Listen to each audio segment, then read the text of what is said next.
মাননীয় প্রধান উপদেষ্টা ক্যাটেগরিক্যালি, আমি শব্দটা রিপিট করতে চাই, ক্যাটেগরিক্যালি উনি বলেছেন আগামী ৪-৫ দিনের মধ্যে নির্বাচনের একটা সুনির্দিষ্ট সময় সীমা তারিখ উনি ঘোষণা করবেন। এর চাইতে আনন্দের বার্তা আর কিছু হতে পারে না।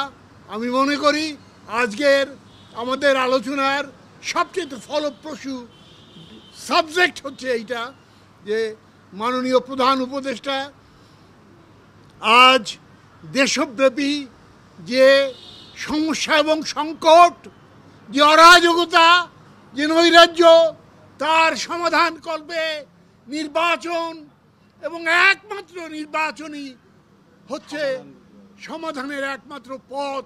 সেটা উনি ওনার বক্তব্যে সুস্পষ্টভাবে বলেছেন এবং তিনি আশ্বাস দিয়েছেন আগামী ৪-৫ দিনের মধ্যে নির্বাচনের সুস্পষ্ট তারিখ সময় তিনি ঘোষণা করবেন।